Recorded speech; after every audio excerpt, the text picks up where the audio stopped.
அந்த மொழி போராட்டத்தின் மூலமாக அரசியல் களத்திற்கு வந்து மாணவர்கள் மத்தியிலே, பள்ளியிலே மாணவர்கள் மத்தியிலே தமிழ் உணர்வை ஊட்டுகிறார். பகுத்தறிவு சிந்தனையை சொல்லித் தருகிறார். திராவிட சிந்தனையை ஊட்டினார். பெரியாரை குறித்து பேசினார். இன்றைக்கு உலக அரசியல் அரங்கில் ஒரு அரசியல் கட்சி பத்திரிகைக்கு மிகப்பெரிய வரலாறு இருக்கிறது என்று கேட்டால் அது முரசொலிக்கு. அரசியல் கட்சி பத்திரிகை என்று சொல்வதை தமிழ் இனத்தின் பத்திரிகை, தமிழ் இனத்திற்காக குரல் கொடுத்த பத்திரிகை, திராவிட இனத்திற்காக குரல் கொடுத்த பத்திரிகை, ஒடுக்கப்பட்ட, பிற்படுத்தப்பட்ட, தாழ்த்தப்பட்ட சிறுபான்மை மக்களுக்காக குரல் கொடுத்த பத்திரிகை, எல்லோரிடத்திலும் உடன்பிறப்பு என்று அந்த பத்திரிகையில் தான் உலக தமிழர்களிடம் தலைவர் கலைஞர் பேசினார். வணக்கம். குடியாத்தம் குமரன். முத்தமிழறிஞர், மூதறிஞர், தமிழ் சமுதாயத்தின் தனிபெரும் தலைவர், கோடிக்கணக்கான தமிழர்களின் ஒப்பற்ற தலைவர், தமிழ் இனத்தின் தலைவர், திராவிட இனத்தின் தலைவர், நமது குடும்பத் தலைவர், தமிழர்களின் தலைவர், அன்பு தலைவர் டாக்டர் கலைஞர் அவர்களின் 6ஆம் ஆண்டு நினைவு நாள் இன்று ஆகஸ்ட் 7ஆம் தேதி. உடலளவில் தலைவர் கலைஞர் நம்மை விட்டு பிரிந்து இன்றோடு 6 ஆண்டுகள் ஆகிறது. அவர் உடல்தான் நம்மை விட்டு பிரிந்திருக்கிறது. ஓய்வுக்கே ஓய்வு கொடுத்துவிட்டு மெரினா கடற்கரையில் அண்ணாவின் பக்கத்தில் உறங்கிக் கொண்டிருக்கிறார் அந்த தலைவர் கலைஞர். ஆனால் இந்த பூமிப்பந்தில் வாழுகிற கோடிக்கணக்கான தமிழர்களின் உள்ளத்தில் இன்றைக்கும் தலைவர் கலைஞர் வாழ்ந்து கொண்டிருக்கிறார். என்றைக்கும் தலைவர் கலைஞர் வாழ்வார். அவர் புகழுக்கு மரணமே இல்லை. ஒரு வரலாற்று தலைவன் தலைவர் கலைஞர், ஒரு சகாப்தம். அந்த தலைவர் கலைஞர் வாழ்ந்த காலமெல்லாம் தன் 14 வயதில் தன்னுடைய அரசியல் பணியை தொடங்கி, மக்கள் பணியை தொடங்கி 94, 95 ஆண்டுகள் வரை இந்த மண்ணுலகில் வாழ்ந்தார். வாழ்ந்த ஒரு நொடியும் இந்த இனத்திற்காக வாழ்ந்தார். தமிழக மக்களுக்காக வாழ்ந்தார். தமிழ் சமூகத்துக்காக வாழ்ந்தார். அந்த தலைவர் கலைஞரின் வரலாற்றுகளை பதிவு செய்ய வேண்டும் என்றால் ஏதோ இந்த 1 மணி நேரம், 2 மணி நேரம் நேரலை போதாது.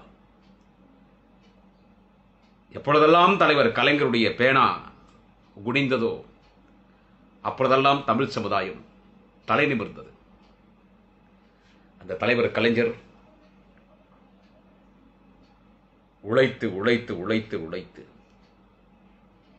மண்ணை விட்டு பிரியும் வரை ஓய்வறியா உழைப்பாளி, ஓய்வறியா உழைப்பாளி தலைவர் கலைஞர். முதுகுத்தண்டில் ஒரு மிகப்பெரிய அறுவை சிகிச்சை அவர் முதலமைச்சராக இருக்கும் பொழுது, அப்பொழுது மருத்துவர்கள் சொன்னார்கள், முன்பு போல் உங்களால் உழைக்க முடியாது, நடக்க முடியாது. நீங்கள் சக்கர நாற்காலி தான் அமர வேண்டும். எங்கே சென்றாலும் சக்கர நாற்காலி தான் செல்ல வேண்டும். மற்ற நேரத்தில் படுத்து ஓய்வெடுக்க வேண்டும். உங்களுக்கு தேவை உங்களுக்கு மருந்து, ஓய்வுதான் உங்களுக்கு மருந்து என்ற மருத்துவர்கள் சொன்னவுடன் தலைவர் கலைஞர் சொன்னார், ஓய்வு என்கின்ற வார்த்தை என் அகராதியில் இல்லை. எத்தனை ஆயுள், எத்தனை ஆண்டுகள் இன்னும் ஆயுள் என்று எனக்கு தெரியாது. இந்த மண்ணில் வாழும் அந்த கடைசி நிமிடம் வரை இந்த இனத்திற்காக உழைக்க வேண்டும், இந்த இனத்திற்காக உழைக்க வேண்டும் என்று உழைத்து உழைத்து உழைத்து உழைத்து இன்றைக்கு அந்த தலைவன் மெரினாவில் அண்ணன் பக்கத்தில் தம்பி ஓய்வெடுக்கிறார். அந்த தலைவர் கலைஞர் தன்னுடைய அரசியல் பயணத்தை 14 வயதிலே தொடங்கினார். திருவாரூர் பள்ளியிலே படிப்பதற்கு வருகிறார். திருக்கோவிலில் இருந்து அந்த குளத்திலே உயர் ஜாதியினர் மட்டும்தான் குடிக்க வேண்டும். உயர் ஜாதியினர் மட்டும்தான் அந்த குளத்திலே குளிக்க வேண்டும். திருவாரூருடைய கோயில் உங்களுக்கு தெரியும், வருடத்துக்கு ஒரு முறை மிகப்பெரிய தேர். அது திருவாரூருடைய தேரை கூட, அது திருவாரூர் தேரை கூட கோயிலுக்கு கும்பாபிஷேகம், கோயிலுக்கு திருப்பணி செய்து அந்த தேரையே ஒரு மிகப்பெரிய பிரம்மாண்டமாக தயாரித்தவர் நம்முடைய தலைவர் கலைஞர். கடவுள் மறுப்பாளர் தான், நாத்திகவாதி தான், பகுத்தறிவாளர் தான். ஆனால் அவருடைய ஆட்சியில் தான் எல்லா தெய்வங்களுக்கும் கும்பாபிஷேகம், பாலாபிஷேகம், கோயில் திருப்பணிகள் எல்லாம் நடந்தது. இன்றைக்கு அதுதான் தலைவர் தளபதி கூட செய்து கொண்டிருக்கிறார். அந்த திருவாரூர் குளத்திலே குளித்து விட்டு பள்ளிக்கூடத்திலே சென்று அமர்ந்து கொண்டிருக்கிறார் தலைவர் கலைஞர். கால் சட்டை போட்ட மாணவனாய் வகுப்புறையிலே ஆசிரியர் பாடம் எடுத்துக் கொண்டிருக்கிறார். ஒரு வீர முழக்கம் தலைவர் கலைஞரின் காதுகளிலே விழுகிறது. இந்தி ஒழிக, இந்தி ஒழிக, தமிழ் வாழ்க, தமிழ் வாழ்க, இந்தி ஒழிக, இந்தி ஒழிக, தமிழ் வாழ்க, தமிழ் வாழ்க என்று அந்த வீர முழக்கம். கையில் இருந்த பாடப்புத்தகத்தை தூக்கி எறிந்துவிட்டு அந்த சின்னஞ்சிறாறு சிறுவனாய் மாணவனாய் கால் சட்டை போட்ட மாணவனாய் தலைவர் கலைஞர் வீதிக்கு ஓடுகிறார். அந்த புரட்சி கூட்டம் தமிழ் மொழி வாழ்க, இந்தி ஒழிக என்று முழக்கமிட்டு செல்லுகிற அந்த தமிழ் கூட்டத்தில் இவரும் ஒருவராக சென்று முன்வரிசையிலே ஒரு இடத்திலே தமிழ் கொடி கையிலே ஏந்தி, ஒரு கொடியை வாங்கி கையில் ஏந்தி வீர முழக்கமிடுகிறார் தலைவர் கலைஞர். கால் சட்டை போட்ட மாணவனாய் தன்னுடைய 16 வயதில் இந்தி ஒழிக, தமிழ் வாழ்க. இந்தி என தேடி வந்த பெண்ணே கேள், நீ நாடி வந்த கோலை உள்ள நாடு இதுவல. இந்தி என தேடி வந்த பெண்ணே கேள், நீ நாடி வந்த கோலை உள்ள நாடு இதுவல என வீர முழக்கமிட்டு அந்த மொழி போராட்டத்தின் மூலமாக அரசியல் களத்திற்கு வந்து மாணவர்கள் மத்தியிலே, பள்ளியிலே மாணவர்கள் மத்தியிலே தமிழ் உணர்வை ஊட்டுகிறார். பகுத்தறிவு சிந்தனையை சொல்லித் தருகிறார். திராவிட சிந்தனையை ஊட்டினார். பெரியாரை குறித்து பேசினார். பெரியாரை குறித்து பேசினார். இன்றைக்கு உலக அரசியல் அரங்கில் ஒரு அரசியல் கட்சி பத்திரிகைக்கு மிகப்பெரிய வரலாறு இருக்கிறது என்று கேட்டால் அது முரசொலிக்கு. அரசியல் கட்சி பத்திரிகை என்று சொல்வதோட தமிழ் இனத்தின் பத்திரிகை, தமிழ் இனத்திற்காக குரல் கொடுத்த பத்திரிகை, திராவிட இனத்திற்காக குரல் கொடுத்த பத்திரிகை, ஒடுக்கப்பட்ட, பிற்படுத்தப்பட்ட, தாழ்த்தப்பட்ட சிறுபான்மை மக்களுக்காக குரல் கொடுத்த பத்திரிகை, எல்லோரிடத்திலும் உடன்பிறப்பு என்று அந்த பத்திரிகையில் தான் உலக தமிழர்களிடம் தலைவர் கலைஞர் பேசினார். அந்த பத்திரிகையின் வரலாற்றுகளை திருப்பி பார்த்தால் இந்தியாவில் எத்தனோ பத்திரிகை 100 ஆண்டுகளை தாண்டி இருக்கிற பத்திரிகை, உலகத்தில் 200 ஆண்டுகளில் இருக்கிற பத்திரிகை எல்லாம் கூட இருக்கிறதால் எந்த பத்திரிகைக்கும் இல்லாத வரலாறு தலைவர் கலைஞரின் முரசொலிக் கொண்டு, தலைவர் கலைஞரின் முரசொலிக் கொண்டும். முரசொலி முதல் அந்த பத்திரிகை துவங்கியது அச்சாபேசில் அச்சடிக்கப்பட்டு அந்த பத்திரிகை துவங்கவில்லை. கையேடு பத்திரிகை வெள்ளை தாளிலே தலைவர் கலைஞர் முரசொலி என்று எழுதி அதிலே தலைவர் கலைஞர் தன்னுடைய அரசியல் வாழ்க்கையில் ஒரு எழுத்தாளராய், ஒரு பேச்சாளராய், ஒரு பகுத்தறிவாளனாய், ஒரு திராவிட சிந்தனையாளராய் அவர் எழுதிய முதல் கட்டுரை, அவர் எழுதிய தலைவர் கலைஞர் எழுதிய முதல் கட்டுரை இளமை பலி என்கின்ற கட்டுரை தலைவர் கலைஞர் எழுதுகிறார். இளமை பலி எல்லோரிடத்திலும் எழுதி தருகிறார். பெரியாரிடத்திலே அந்த கட்டுரை செல்லுகிறது. தலைவர் கலைஞருடைய முரசொலி கையேடு பத்திரிகை இளமை பலி கட்டுரையை பெரியார் படித்துவிட்டு அந்த தம்பி கருணாநிதி அழைத்து வாருங்கள் என்று சொன்னார். கலைஞரை பார்த்துவிட்டு தந்தை பெரியார் சொன்னார், இந்த வயதில் இவ்வளவு புயல் மனம், போர் குணத்தோடு எழுத்துக்கள், அவனுடைய ஒரு எழுத்துக்களும் இந்த வயதில் எனக்கே மை சிறுக்கிறது. படிக்க வேண்டிய வயது அல்லவா, இந்த வயதில் இப்படி ஒரு சிந்தனையா? முதல் நீ படி தம்பி, நன்றாக படித்துவிட்டு பிறகு களத்திற்கு வா, நாங்களெல்லாம் இருக்கிறோம், களத்திற்கு வா என்று சொன்னார். ஆனால் தன் பயணத்தை தொடர்ந்தார். அதான் தலைவர் கலைஞர் அடிக்கடி சொல்வார், நெஞ்சுக்கு எழுதியிருக்கிறார், நான் அறிஞர் அண்ணா பெரியார் பேச்சை ஒன்னே மட்டும் தட்டினேன் என்று சொன்னால் படி என்று சொன்னார்கள், நான் படிக்கவில்லை. பிறகு பெரியாருடைய பத்திரிகையிலே, திராவிட இயக்க பத்திரிகையிலே துணை ஆசிரியராக பணியாற்றினார். அண்ணாவிடத்திலே மிகவும் நெருக்கம் ஏற்படுகிறது. அண்ணாவுக்கு மிகவும் பிடித்து விட்டது தலைவர் கலைஞரை.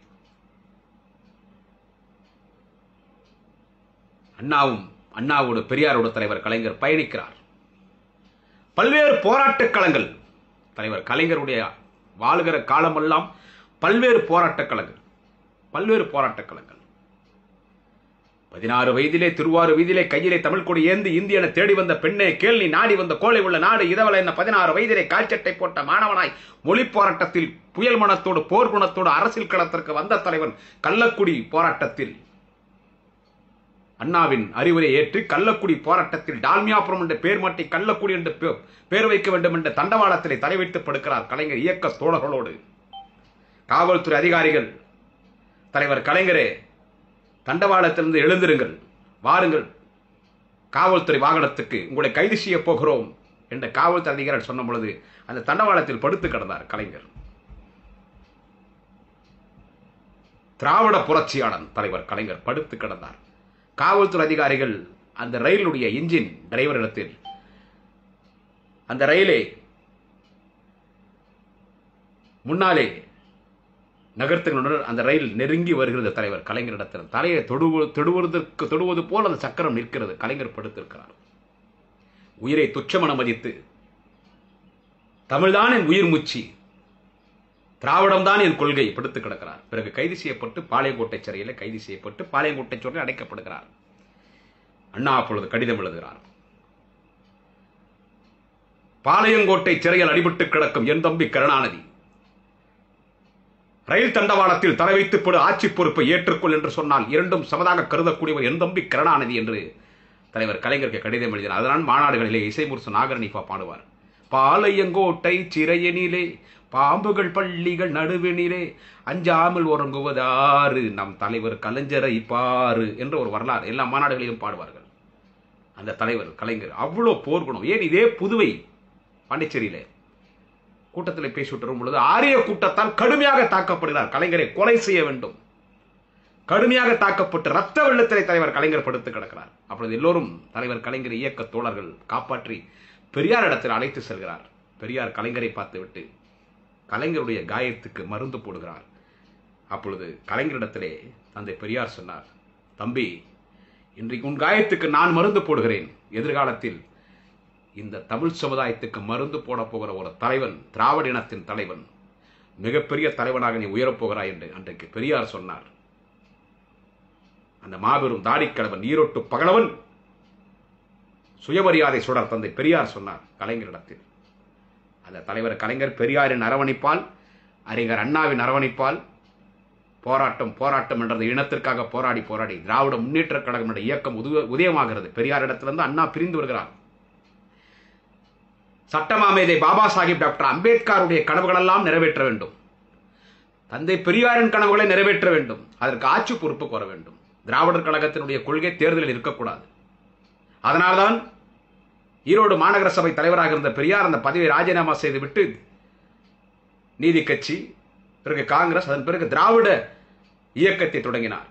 எனவே தேர்தலில் நிற்க வேண்டும். ஒரு வாக்கெடுப்பே நடைபெற்றது, தேர்தலில் நிற்கலாமா வேண்டாமா என்று. அதனால் ராபின்சன், கொட்டுமலை ராபின்சன் பூங்காவில் அறிஞர் அண்ணா தலைவர் கலைஞர் திராவிட முன்னேற்ற கழகத்தை துவங்கினார். எவ்வளவோ விமர்சனங்கள் பெரியார் செய்தார், எவ்வளவோ விமர்சனம் செய்தார் திமுக. தலைவர் கலைஞர் முதல் அண்ணா இடத்துல சென்று பத்திரிகையாளர் கேட்டார், பெரியார் இவ்வளவு விமர்சனம் செய்கிறார் என்று. அண்ணா சொன்னார், இந்த கேள்வியை போய் நீங்க கலைஞரிடத்திலே கேளுங்க. கலைஞரிடத்திலே பத்திரிகையாளர் செல்கிறார்கள். மழை. கலைஞரிடத்திலே பெரியார் கடுமையாக விமர்சனம் செய்கிறார், கடுமையான வார்த்தைகளை பயன்படுத்துகிறாரே. அண்ணாவிடத்தில் கேட்டா அண்ணா உங்களிடத்தில் கேட்க சொன்னார். கலைஞர் சொன்னார் சிரித்துக் கொண்டே, அவர்தான் எங்கள் தந்தை, பெரியார் தான் எங்கள் தந்தை, அவருடைய அறிவுரை ஏற்றுக்கொள்கிறோம். தந்தை அடித்தால் மகன் வாங்கிக் கொள்ள வேண்டும், அவர்தான் எங்கள் தந்தை என்று சொல்லிவிட்டார். பத்திரிகையாளர் எல்லாம் பெரியாரிடத்தில் சென்று நீங்கள் விமர்சனம் செய்கிறீர்கள் என்று கலைஞரிடத்தில் கேட்டதற்கு அவர் எங்கள் தந்தை என்று ஒரே வார்த்தையில் சொல்லி முடித்து விட்டார் என்று சொன்னவுடன் தந்தை பெரியார் சொன்னார், கடவுளையே என் கட்டுக்குள் கொண்டு வந்து விட்டேன், கடவுளே அடக்கி விட்டேன், ஆனால் கலைஞர் கருணாநிதி என்கின்ற அந்த தலைவனை மட்டும் என்னால் அடக்க முடியாது. ஒரு உலக தலைவன் கலைஞர் கருணாநிதி என்று பெரியார் பாராட்டினார். உலக அரசியல் வரலாற்றில் தோல்வி காணாத தலைவர்களே கிடையாது. இன்றைக்கும் கலைஞர் குறித்து விமர்சனம் செய்கிற தற்கூரிகளுக்கு சொல்கிறேன், தோல்வி காணாத தலைவர்கள் கிடையாது உலக அரசியல் வரலாற்று. நேருவின் மகளே வருகை நிலையான ஆட்சி தருகின்ற அன்னைக்கு இந்திராவை அழைத்தாரே, இந்தியாவின் பெரும் இரும்பு பெண்மணி, iron lady of Indian politics, அண்ணன் இந்திரா காந்தி தேர்தலில் தோற்று போயிருக்கிறார். பச்சை தமிழன் பெருந்தலைவர் காமராஜர் அவரும் தேர்தலில் தோற்று போயிருக்கிறார். ஏன் நம் இயக்கத்தின் நிறுவன தலைவர் தென்னாட்டு காந்தி பேரறிஞர் அண்ணா கூட தேர்தலில் தோற்று போயிருக்கிறார். நமக்கு எதிரியாக இருந்தாலும் வாழும் வரை எல்லோருக்கும் சிம்ம சுப்பனமாக வாழ்ந்தவர் ஜெயலலிதா. பருகூரிலே ஈஜி சுகவனம் என்று சொல்லக்கூடிய அன்றைய மாவட்ட இளைஞர் அமைப்பாளர், அவரிடத்திலே தோற்று போயிருக்கிறார். இப்படி பலர். ஆனால் உலக அரசியல் வரலாற்றில், நான் இந்திய அரசியலோ ஏசியா கண்டமோ சொல்லவில்லை, இந்த பூமி பந்து உலக அரசியல் வரலாற்றில் தோல்வியே காணாத ஒரு தலைவன் வாழ்ந்தார் என்று கேட்டால் அவர்தான் டாக்டர் கலைஞர்.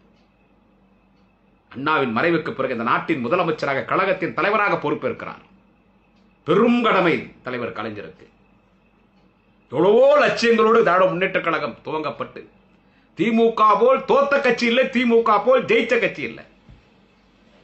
முதலமைச்சராக பொறுப்பேற்றவுடன் சட்ட மாமேதை பாபா சாஹிப் டாக்டர் அம்பேத்கரின் கனவுகளை நிறைவேற்ற வேண்டும், லட்சியங்களை நிறைவேற்ற வேண்டும், தந்தை பெரியாரின் கனவுகளை நிறைவேற்ற வேண்டும். படிப்படியாக பாபா சாஹிப் டாக்டர் அம்பேத்கரின் கனவுகள், தந்தை பெரியாரின் கனவுகளை நிறைவேற்றினார். இதற்கு முன்பு ஆங்கிலேயன் நமக்கு சுதந்திரம் தந்துவிட்டு மக்களாட்சி மலர்ந்த பிறகு பிராமணர்கள் மட்டும்தான் இந்த நாட்டை ஆட்சி செய்தார்கள். கோபாலாச்சாரியர், பக்தவச்சலம், ராஜாஜி, இப்படி பலர் குலக்கல்வி திட்டத்தை கொண்டு வந்தார். தீண்டாண்மை இருந்தது, பெண்கள் அடிமைப்படுத்தப்பட்டார்கள். சுதந்திரத்துக்கு முன்பு என்ன கொடுமை என்று கேட்டால் அதை விட கொடுமை உயர் ஜாதியால் ஆரியர்களால் ஆரிய ஆட்சி நமக்கு ஏற்பட்டது. திமுக ஆட்சி மலர்ந்த பிறகுதான் தலைவர் கலைஞர் ஒடுக்கப்பட்ட, பிற்படுத்தப்பட்ட, மிகவும் பிற்படுத்தப்பட்ட பட்டியலின மக்கள், சிறுபான்மை மக்களுக்காக போராடி இடஒதுக்கீட்டை பெற்று தந்தார். இந்த உலகத்திலே பெண்கள் மதிக்கப்பட்டது கலைஞர் முதலமைச்சராக பிறகு, திமுக ஆட்சி வந்த பிறகுதான் பெண்கள் மதிக்கப்பட வேண்டும். சமுதாயத்தில் தங்கள் இல்லத்தில் மதிக்கப்பட வேண்டும். திருமணமாகி கணவன் இல்லத்துக்கு சென்றால் பெண்கள் மதிக்கப்பட வேண்டும். பெண்களுக்கு சொத்திலே சமப்பங்கு அறிவித்துவிட்டார், சட்டமாக்கினார். பெண்களுக்கு சொத்திலே சமப்பங்கு. இன்றைக்கும் மேற்கு வங்கத்தில் கைரிக்ஷா இருக்கிறது. வெளிநாடு மலேசியா, ஏன் ஜப்பான், பிலிப்பீன்ஸ், தாய்லாந்து போன்ற நாடுகளிலே கைரிக்ஷா இருக்கிறது. ஆனால் தலைவர் கலைஞர் முதலமைச்சராக பொறுப்பேற்றவுடன் கைரிக்ஷாவை ஒழித்து அனைவருக்கும் சைக்கிள் ரிக்ஷா வழங்கிய தலைவர் கலைஞர், குடிசை வீட்டுகள் எல்லாம் அகற்றி கான்கிரீட் வீட்டுகளை வழங்கிய தலைவர் கலைஞர், கிராமங்களுக்கு பல ஆண்டு காலமாக சாலை வசதி கிடையாது, குக்கிராமங்களுக்கும் தார் சாலை, சிமெண்ட் சாலை, சோடிய விளக்கு, ஆழ்துணை கிணறு, தண்ணீர் வசதி, தண்ணீர் டேங்க், அனைத்து கிராமங்களுக்கும் பள்ளிக்கூடங்கள், சுகாதார மையங்கள், மருத்துவமனைகள் அமைத்து தந்தவர் தலைவர் கலைஞர் அவர்கள். தலைவர் கலைஞர் உண்மையான கடவுள் யார் என்று கேட்டால் விவசாயி, ராணுவ வீரன், காவல்துறை அதிகாரிகள். அந்த விவசாயி சேற்றிலே கை வைத்தால் தான் நாம் சோற்றிலே கை வைக்க முடியும். மாதம் மாதம் மின்சார கட்டணம் கட்டுவதற்கு எவ்வளவு அவதிப்படுகிறான். தன் மனைவி கழுத்தில் இருக்கிற தாலி, மூக்குத்தி, வளையல், கம்மல், அண்டா குண்டாம் அடகு வைத்து மின்சார கட்டணம் கட்ட வேண்டும், கடன் வாங்க வேண்டும், வட்டிக்கு வாங்க வேண்டும். மின்சார கட்டணம் கட்ட முடியாமல் பல தற்கொலைகளும் நடந்தது. இதை உணர்ந்த தலைவர் கலைஞர், இனி விவசாயிகள் மின்சார கட்டணம் கட்ட தேவையில்லை என்று உலகத்தில் முதல் விவசாயிகளுக்கு இலவச மின்சாரத்தை அறிவித்த தலைவர் டாக்டர் கலைஞர் அவர்கள்.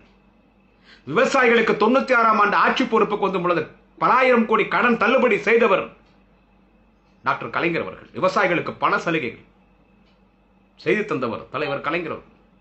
திருமணம் உதவி பணம், நீ 10ஆம் வகுப்பு வரை படித்திருந்தால் உனக்கு திருமணம் உதவி பணம் என்று முதல் அறிவித்தார்.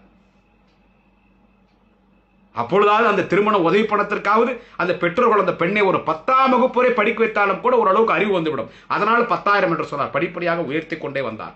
கர்ப்பிணி தாய்மார்களுக்கு மாதம் உதவித்தொகை, கலப்பு திருமணத்திற்கு உதவித்தொகை. கீழ் ஜாதி மேல் ஜாதி என்ற வித்தியாசம் இருக்கக்கூடாது. காதலித்து ஒரு மேல் ஜாதிக்காரன் பையன் கீழ் ஜாதி என்று சொல்லப்படுகிற அதில் எனக்கு நம்பிக்கை இல்லை. தலித் பெண்ணை திருமணம் செய்துவிட்டால் கொலை அளவுக்கு செல்லும். அதை சட்டமாக்கி வேலை வாய்ப்பிலும் கல்வியும் முக்கியத்துவம் கலப்பு திருமணம் உதவித்தொகை வழங்கினார் தலைவர் கலைஞர் அவர்கள். மகளிர் சுய உதவி குழுக்கள் அமைத்தவர் யார்? தலைவர் கலைஞர் அவர்கள். நமக்கு நாமே திட்டத்தை கொண்டு வந்தார். வருமுன் காப்போம் திட்டத்தை கொண்டு வந்தார். அதெல்லாம் அதிமுக ஆட்சியில் முடக்கப்பட்டது. ஒரு விவசாயிக்கு இலவச மின்சாரம் கொடுத்து விட்டோம். ஆனால் அவன் நிலத்திலே அவனுடைய நிலத்திலே அவன் விவசாயம் செய்து அவன் விளைக்கக்கூடிய காய்கறிகளை ஏதோ ஒரு தரகர் விலை நிறுவனம் செய்கிறான். அவன் 100 ரூபாய் விலை கொண்டு இந்த விவசாயிக்கு ஒரே 10 ரூபாய் தருகிறான். இனி விவசாயி அவனுடைய விவசாய நிலங்களில் அவன் விதைத்து அவன் அறுவடை செய்கிற விவசாயம் காய்கறிகள் இவர்களை இவனே இந்த விவசாயியை நேரடியாக மக்களிடத்தை விற்பனை செய்யட்டும் என்று உழவர் சங்க திட்டத்தை கொண்டு வந்தார். முதல் மிகப்பெரிய விவசாய புரட்சி. இதை பார்த்துவிட்டு அன்றைய ஆந்திரா முதலமைச்சர், இன்றைய ஆந்திரா முதலமைச்சர் சந்திரபாபு நாயுடு கலைஞரை பார்த்துவிட்டு ரைத்தர் பஜார் என்று ஆந்திராவிலே கொண்டு வந்தார். இப்படி பல்வேறு திட்டங்கள்.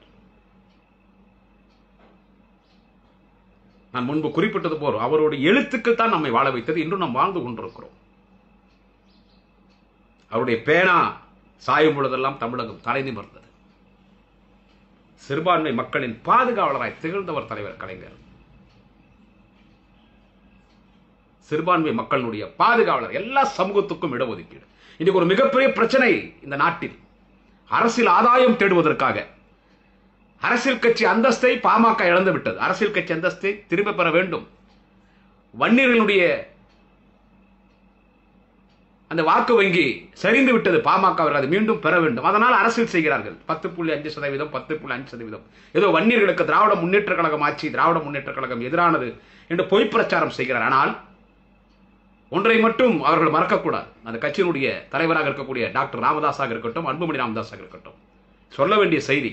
அதனால்தான் இங்கே சொல்லுகிறேன். கலைஞர் யார், எப்படியெல்லாம் பல சமூகங்களுக்கு அவர் நன்மை செய்து உள் இடஒதுக்கீட்டு தந்தார் என்பதற்காக இந்த செய்தியை பதிவு செய்கிறேன். கலைஞர் எம்பிசி வேண்டும் என்று டாக்டர் ராமதாஸ் போராடினார். பாட்டாளி மக்கள் கட்சி 20 நாட்கள் வன்னியர் சமுதாய மக்கள் வாழக்கூடிய மாவட்டங்கள் ஸ்தம்பித்து விட்டது. சாலையோரம் இருந்த மரங்கள் எல்லாம் சாலையிலே படுத்து கிடந்தது. பேருந்துகள் எரிக்கப்பட்டது. பல்வேறு வன்முறைகள், பல்வேறு அராஜகங்கள். எம்ஜிஆர் பலரை சுட்டுக் கொன்றார். தர முடியாது எம்பிசி. கலைஞர் ஆட்சி பொறுப்புக்கு வந்தவுடன் சுட்டுக் கொல்லப்பட்ட வன்னியர்களை தியாகி என்று சொல்லி அவர்களுக்கு உதவித்தொகை வழங்கினார். பொய் வழக்குகள் எத்தியோ வன்னிய சமூகத்தை இளைஞர்கள் அந்த வழக்குகள் எல்லாம் தள்ளுபடி செய்தார். மோஸ்ட் பேக்வர்ட் கிளாஸ், மிகவும் பிற்படுத்தப்பட்டவர் பட்டியலை வன்னியர் சமுதாயத்தின் மக்களை சேர்த்தார் கலைஞர். முத்தமிழறிஞர் டாக்டர் கலைஞர். இன்றைக்கு அவர்கள் சொல்லுகிறார்கள், எங்களுக்கு மட்டும் கொடுத்தீங்களா? 100 ஜாதி கொடுத்தீங்களே. 100 ஜாதிக்கு கொடுத்தார். ஏன் கலைஞர் கொடுத்தார் என்று கேட்டால், அங்கேதான் தலைவர் கலைஞரின் ராஜதந்திரத்தை, தலைவர் கலைஞரின் சாணக்கியத்தை, தலைவர் கலைஞரின் அரசியலை பார்க்க வேண்டும். எத்தனையோ சமூகம் இருக்கிறது. 2 கோடி பேர் இருக்கிறார் வன்னியர்கள் என்று சொன்னால், அதுபோல் தென் மாவட்டங்களிலே மிகப்பெரிய சமுதாயம் எல்லாம் இருக்கிறது. அவர்கள் இதை நீதிமன்றம் சென்று தடுத்து விட்டால், அதனால் என்ன செய்கிறார்? சின்ன சின்ன சமுதாயங்கள், அதாவது குறைந்த எண்ணிக்கையில் ஒரு ஊரில் 4 குடும்பம் 5 குடும்பம் தான் இருக்கும். அந்த சமுதாயங்களுக்கெல்லாம் கூட அந்த பட்டியல் எம்பிசி அந்த உள்ளொதுக்கீட்டில் அவர்களையும் சேர்த்து விட்டு, அவர்களோடு வன்னியரோடு அவர்களையும் சேர்த்து அறிவித்து விட்டார். வன்னியர்களுக்கு மட்டும் எம்பிசி அறிவித்துவிட்டால் நீதிமன்றத்திற்கு செல்வார். இன்னைக்கு 10.5% என்று எடப்பாடியார் வெறும் வடை சுட்டு விட்டு சென்று இன்னைக்கு இல்லை என்று நீதிமன்றம் சென்று அதை ரத்து செய்து விட்டார். அப்படி ஆகக்கூடாது என்பதற்காக வன்னியர்களுக்கு மட்டும் எம்பிசி என்று சொல்லாமல் அதோடு சேர்ந்து பல சமூகங்கள், மைனாரிட்டி சமூகங்களுக்கும் அறிவித்தார். எனவே இந்த எம்பிசியை யாரும் தொட முடியவில்லை. இன்றைக்கு எம்பிசி, அதனால் வன்னிய சமூகத்தைச் சேர்ந்தவர் இன்றைக்கு பலர் உயர் நீதிமன்றம், உச்ச நீதிமன்றத்துடைய நீதிபதிகள், காவல்துறை அதிகாரிகள், மருத்துவர்கள், பொறியாளர்கள் சமூகத்திலே உயர்ந்த அந்தஸ்துக்கு சென்றிருக்கிறார்கள். தலைவர் கலைஞர் எம்பிசி அறிவித்ததான். இப்படி நன்மை கலைஞர் செய்தார். இப்படியெல்லாம் ராஜதந்திரத்தோடு அந்த உள்ளொதுக்கீட்டை ஒதுக்கினார். இப்படி சிறுபான்மை மக்களுக்கு உள்ளொதுக்கீட்டு, உருது பேசுகிற முஸ்லிம்களுக்கு ஒரு உள்ளொதுக்கீட்டு, தமிழ் பேசுகிற இஸ்லாமியர்களுக்கு ஒரு உள்ளொதுக்கீட்டு, தலித் கிறிஸ்தவர்களுக்கு ஒரு உள்ளொதுக்கீட்டு என்ற அனைத்து சமூகத்தின் பாதுகாவலராக, காவலராகத்தான் தலைவர் கலைஞர் வாழ்ந்தார். தமிழ் மொழியை செம்மொழியாக்கினார் தலைவர் கலைஞர் அவர்கள். முதல் மாபெரும் திட்டமே உலகமே பாராட்டியது, நான் முன்பு குறிப்பிட்டேனே, இந்த குடிசை வீட்டுகளை மாற்றிய கான்கிரீட் வீடு திட்டத்தை கொண்டு வந்து, கண்ணொளி திட்டத்தை கொண்டு வந்தது. இவ்வளவு சாதனைகளை செய்தார் தலைவர் கலைஞர். தமிழ்நாட்டில் எத்தனையோ தலைவர்கள் இருக்கிறார்கள். சுதந்திரத்திற்கு முன்பு துவங்கப்பட்ட கட்சி, சுதந்திரம் பெற்றுத்தந்த கட்சி காங்கிரஸ். இந்த நாட்டினுடைய முதல் பிரதமர் பண்டிட் ஜவஹர்லால் நேரு, பெரிய மன்னர் குடும்பம், பல ஆண்டு காலம் சிறையில் இருந்தார் இந்த நாட்டின் விடுதலைக்காக. பெரிய மன்னர் குடும்பம். அவர் மலத்தை அவரே சுமந்தார். இந்த இனத்தின் மக்களுக்காக இன்றைக்கு யாரோ அரசியல் பேசுகிறார்களே, ஊடகத்தில் அமர்ந்து கொண்ட தற்கூரிகள், மதவாத அரசியல் நடத்தக்கூடியவர்கள், ஜாதி அரசியல் நடத்தக்கூடியவர்கள், அவரெல்லாம் என்ன தியாகம் செய்தார் தமிழினத்திற்காக? தலைவர் கலைஞர் பலமுறை தன் மலத்தை தானே சுமந்திருக்கிறார். பெரியார் தன் மலத்தை தானே சுமந்திருக்கிறார். அண்ணா தன் மலத்தை தானே சுமந்திருக்கிறார். எத்தனையோ தலகர்த்தர்கள் திராவிட முன்னேற்ற கழகத்தில் மிசாவிலே அன்னை இந்திரா காந்தி எமர்ஜென்சி பிரகடனம் செய்த பொழுது மிசாவில் கைது செய்யப்பட்டார்கள். அவ்வளவு பெரிய தலைவர் கலைஞர். இந்தியா வரைவு படத்தில், இந்தியா மேப்ல தமிழ்நாடு அதுல எங்கோ ஒரு மூலையில் இருக்கிற திருக்கோளை, அன்றைய ஒன்றுபட்ட தஞ்சை மாவட்டம், இன்று திருவாரூர் மாவட்டம், ஒரு திருக்கோளையிலே அன்னை அஞ்சுகை முத்துவேலர் ஆணாக பிறந்த ஒரு தலைவன், அன்னை அஞ்சுகை கருவறையிலே ஆணாக கருத்தரித்த கலைஞர் ஏதோ ஒரு குக்கிராமம் திருக்கோளையிலே பிறந்து ஒரு மிகப்பெரிய இடத்திற்கு வந்து இந்த நாட்டின் முதலமைச்சராகி பல பிரதமர்களை உருவாக்கிய வரலாறு தலைவர் கலைஞருக்கு மட்டும்தான் உண்டு. பல பிரதமர்களை உருவாக்கினார். இந்தியாவின் இரும்பு பெண்மணி அன்னை இந்திரா காந்தி, சமூக நீதி காவலர் விபி சிங், ஐ.கே. குஜ்ரால், கர்நாடகாவை சேர்ந்த தேவேகவுடா, 2 முறை உலக பொருளாதார நிபுணர் மன்மோகன் சிங், ஏன் a very good leader in wrong party என்று பாரத் ரத்னா வாஜ்பாய் அவர்களை இந்த நாட்டின் பிரதமராக்கினார். ஜெயலலிதா நட்டாட்டிலே விட்டுவிட்டார். ஆதரவு அளித்து வாஜ்பாயை பிரதமராக்கினார். எல்லோரும் சொன்னார், திராவிடத்தின் சிந்தனையாளர், பகுத்தறிவாளர், கடவுள் மறுப்பாளர், நாத்திகவாதி கலைஞர் போய் ஒரு மதவாத கட்சி பாஜகவை ஆதரித்து மதவாத ஆட்சி வருவதற்கு வழிவகுக்கலாமா? என்ன நியாயம் என்று கலைஞர் சொன்னார். வாஜ்பாய் என்கின்ற ஒரு தலைவனுக்காகத்தான் பாஜகவை ஆதரிக்கிறோம். ஒரு சிறுபான்மை சமுதாயத்தின் மக்களுக்கும் இஸ்லாமியர்களுக்கோ கிறிஸ்துவருக்கோ கடுகளோ கூட தீர்வு ஏற்படாது, நான் பொறுப்பென்று அவரோடு கூட்டணி சேர்ந்து கலைஞர் விதித்த ஒரு நிபந்தனை என்னவென்று கேட்டால், அன்றைக்கு வாஜ்பாய் இடத்திலே, அத்வானி போன்ற இடத்திலே சிறுபான்மை மக்கள், குறிப்பாக இஸ்லாமியர்களுக்கு ஒரு தீன்மை கூட ஏற்படக்கூடாது. இஸ்லாமியர்களுக்கு ஒரு தீன்மை என்று சொன்னால் கலைஞர் கருணாநிதி பிணத்தின் மீது தாண்டி சென்றுதான் தீன்மை ஏற்பட வேண்டும் என்று அவருக்கு கட்டளையிட்டார். அப்பொழுது இஸ்லாமியத்திலே தலைவர் கலைஞர் சொன்னது, கலைஞர் பேசினார் இஸ்லாமியர்கள் மத்தியிலே பொதுக்கூட்டத்தில் பேசும்பொழுது, நான் ஏதோ பாஜகவோட கூட்டணி சேர்ந்து விட்டேன், நீங்கள் கோபித்துக் கொள்ள வேண்டாம், உங்களை பாதுகாக்க நான் இருக்கிறேன். அன்றைக்கு இஸ்லாமியர்களின் பாதுகாப்பு அரணாக இருந்த கண்ணியத்துக்குரிய காயிதே மில்லத் அவர்கள் மரணப்படுக்கையில் இருக்கும் பொழுது காயிதே மில்லத் அவர்கள் நான் கலைஞரை பார்க்க வேண்டும் என்று அவருடைய தோழரிடத்திலே தெரிவித்தார். உடனடியாக என்னை தொலைபேசி தொடர்பு கொண்டு உங்களை காயிதே மில்லத் பார்க்க வேண்டும் என்று சொன்ன உடனடியாக சென்றேன். கலைஞர் சொன்ன செய்தி. அப்பொழுது காயிதே மில்லத் மரணப்படுகிறார். கலைஞரை பார்த்தவுடன் கண்களிலே தண்ணீர் விட்டு கலைஞர் கையை பிடித்துக் கொண்டு காயிதே மில்லத் சொன்னார். கண்ணியத்துக்குரிய தலைவர் காயிதே மில்லத் சொன்னார், என்னுடைய உயிர் என் உடலிலிருந்து பிரிந்து அல்லாஹ்விடத்திலே செல்லப் போகிறது, அதை குறித்து எனக்கு கவலை இல்லை. ஆனால் என்னுடைய அப்பாவி மக்கள் இஸ்லாமியர்கள், அவர்களை நான் அனாதையாக விட்டு செல்லுகிறேனே என்கின்ற ஒரு வருத்தம் என் மனதில். உடனடியாக கலைஞர் கருணாநிதி என்கின்ற ஒரு தலைவர் இருக்கும் பொழுது நானே வருத்தப்பட வேண்டும் என்றுதான் உங்களை அழைத்தேன். கலைஞர் கையை பிடித்துக் கொண்டு கண்ணீரோடு மரணப்படுக்கையிலே காயிதே மில்லத் தலைவர் கலைஞரிடத்தில் சொன்னார், இஸ்லாம் சமுதாயத்தை உங்களிடத்தில் ஒப்படைத்து விட்டு செல்கிறேன் கலைஞர்களை, நீங்கள் தான் பாதுகாக்க வேண்டும் என்று கலைஞர் உத்தரவாதம் கொடுத்தார். இஸ்லாம் சமுதாயத்துக்கு ஒரு தீன்மை என்று சொன்னால் கலைஞர் கருணாநிதி என்கின்ற நான், கலைஞர் கருணாநிதியின் பிணத்தை தாண்டி சென்றுதான் இஸ்லாம் சமுதாயத்திற்கு ஒரு தீன்மை ஏற்படும். நான் இருக்கிறேன், கலங்காதீர்கள், இஸ்லாம் சமுதாயத்தின் பாதுகையாக இருப்பேன் என்று கலைஞர் சொன்னார். பாதுகை என்றால் என்ன தெரியுமா? செருப்பாக இருப்பேன் என்றார். இது வரலாறு, எல்லோரும் தெரிந்த விஷயம். அதனால் உங்களை நான் பாதுகாப்பேன் என்று சொன்னார். வாஜ்பாய் இந்த நாட்டின் பிரதமராக்கிவிட்டு அங்கேதான் கலைஞர் அரசியல் செய்தார். பாபர் மசூதி இடித்த கட்சி பாஜக, RSS. அந்த கட்சி ஆட்சி பொறுப்பிலே அமர்த்தி விட்டு அந்த கட்சியை சார்ந்த ஒரு பெரிய தலைவர், நல்லவர், வல்லவர், சிறந்த எழுத்தாளர், சிறந்த பேச்சாளர், சிறந்த கவிஞர், ஒரு முறை என்னுடைய கவிதை முரசொலியிலே வராதா என்றெல்லாம் வாஜ்பாய் அவர்கள் தன்னுடைய கவிதையிலே, தன்னுடைய கட்டுரையிலே, தன்னுடைய மேடை பேச்சிலே தெரிவித்தார். அந்த வாஜ்பாயை இந்த நாட்டின் பிரதமராக்கிவிட்டு பிஜேபி ஆட்சியிலே தமிழ்நாடு ராமநாதபுரம் மாவட்டம் கீழக்கரையைச் சேர்ந்த ஒரு இஸ்லாமியர், தமிழ் இஸ்லாமியர் அப்துல் கலாமை இந்த நாட்டின் ஜனாதிபதியாக பாஜக ஆட்சியிலே இஸ்லாமியர் அப்துல் கலாமை நாட்டினுடைய ஜனாதிபதி ஆக்கிறார். அங்கேதான் கலைஞர் நிற்கிறார். அதுதான் தலைவர் கலைஞருடைய ராஜதந்திரம், தலைவர் கலைஞருடைய அரசியல். நான் இப்படி பேசணும்னா கலைஞரை பத்தி பேசிக்கொண்டே இருக்கலாம், எவ்வளோ பேசலாம். தமிழ் அறிஞர்களை மதித்த தலைவர், எல்லா மன்னர்களுக்கும் சிலை வைத்த தலைவர். செவாலியர் சிவாஜி கணேசனுக்கு கூட அவர்தான் சிலை வைத்தார். அதிமுக ஆட்சியில் அகற்றப்பட்டது. எல்லோரையும் மதித்த தலைவர். அண்ணா மறைந்த பிறகு திராவிட முன்னேற்ற கழகம் அழிந்து விட்டது என்று சொன்னார். திராவிட முன்னேற்ற கழகத்தில் ஆட்சி பொறுப்புக்கு அமர வைத்தார். 13 வருடங்கள் திமுக ஆட்சியில் இல்லை. எம்ஜிஆர் சினிமா முகத்தில் இந்த நாட்டின் முதலமைச்சர் 13 வருடங்கள் எத்தனை கொடுமைகள், சிறைச்சாலைகள், போராட்டங்கள், மறியல்கள், சிறைநிரப்பு போராட்டம், 13 வருடங்கள் போராடி போராடி ஆட்சி பொறுப்பு கொண்ட இயக்கத்தை பாதுகாத்தார். மறுமலர்ச்சி திமுக நம்மை விட்டு பிரிந்தது, சின்னம் போனது, கட்சி போனது, அறிவாளி போனது. அதை மீட்டுக் கொடுத்தார். நம் இடத்தில் அதை மீட்டுக் கொடுத்தார். தலைவர் கலைஞரின் அறிவுரை ஏற்று தளபதி இளைஞரணி பட்டாளத்தை திராவிட முன்னேற்ற கழகத்தில் சேர்த்தார். ஆட்சி பொறுப்புக்கு வருகிறார். 10 வருடங்கள் எதிர்க்கட்சி, 4 ஆண்டுகள் 5 ஆண்டுகள் உழைத்தார். எதிர்க்கட்சி தலைவர், எதிர்க்கட்சி அரசியல். அது மாதிரி உடல்நிலை சரியில்லை, உடல் ஒத்துழைக்கவில்லை. தளபதி செயல் தலைவராக பொறுப்பேற்கிறார்.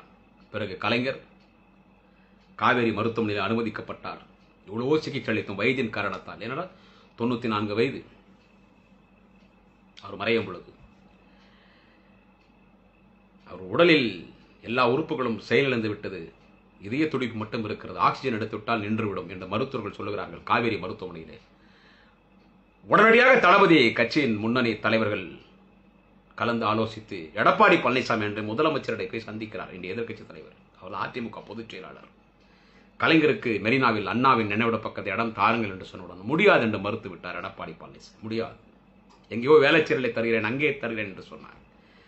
என்ன செய்வது என்று தெரியவில்லை. கலைஞரின் பூத உடல் அறிவாலயத்துக்கு எடுத்து சென்று, கலைஞர் இல்லத்திற்கு எடுத்து சென்று ராஜாஜி ஹாலிலே பொதுமக்கள் பார்வைக்காக வைத்து விட்டோம். எங்கே அடக்கம் செய்வது? இறந்தது யார்? நானா நீங்களா? சாதாரண அரசியல் கட்சி தலைவரா? யார் வேண்டுமென்றாலும் முதலமைச்சராக வரலாம். முதலமைச்சராக வரக்கூடியவர்களெல்லாம் வரலாறு இருக்காது. எடப்பாடி கூட தான் முதலமைச்சராக இருந்தார், ஓ பன்னீர்செல்வம் தான் முதலமைச்சர். அவரும் கலைஞர் ஒன்னா? இவர் கலைஞர் கலைஞர் கலைஞர் கலைஞர். இந்தியாவின் முதன்மை மாபெரும் வரலாற்று சிறப்பு மிக்க அரசியல் தலைவர் மறைந்து விட்டார். எங்கே அடக்கம் செய்வது? மெரினாவில் இடம் கேட்கிறோம், இல்லை என்று சொல்கிற எடப்பாடி. நீதிமன்றத்திற்கு செல்லாம் என்று நீதிமன்றத்திற்கு சென்றோம். கழக வழக்கறிஞர், நாடாளுமன்ற மாநிலங்களவை உறுப்பினர் வில்சன் அவர்கள் வாதாடினார். எத்தனை ஒடுக்கப்பட்ட சமுதாயம், பிற்படுத்தப்பட்ட சமுதாயம், மிகவும் பிற்படுத்தப்பட்ட சமுதாயம், பட்டியலினத்த சமுதாயத்தைச் சேர்ந்த வழக்கறிஞர்களை உச்ச நீதிமன்றம், உயர் நீதிமன்றம் நீதிபதியாக்கி இருப்பார் தலைவர் கலைஞர். அதை நம் கடமை செய்ய வேண்டும், அதை செய்திருப்பார். அந்த நீதி தேவதை தலைவர் கலைஞரை கைவிடவில்லை. நீதிபதி வரலாற்று சிறப்புமிக்க தீர்ப்பு தந்தார். கலைஞர் ஒரு மாபெரும் தலைவன், அவரை மெரினாவில் தான் அடக்கம் செய்ய வேண்டும் என்று தீர்ப்பு தந்தார். 12 மணி வரை கலைஞர் மறைந்து விட்டாரே என்கின்ற ஒரு சோகம் கோடிக்கணக்கான தமிழர்களுக்கு.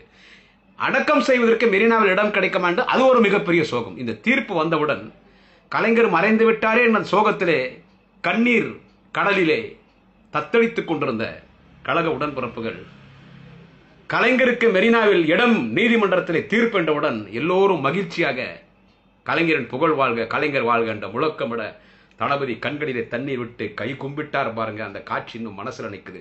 தன் மரணத்திலே கூட தன் தொண்டன் சோகமாக இருக்கக்கூடாது என்று மகிழ்ச்சி கடலிலே ஆழ்த்தியவர் தான் அந்த மாபெரும் தலைவர் கலைஞர். இன்றைக்கு மெரினாவில் அவருக்கு நினைவிடம். அண்ணாவின் பக்கத்தில் அண்ணாவின் இதயத்தை இரவலாக பெற்று உறங்கிக் கொண்டிருக்கிறார் கலைஞர்.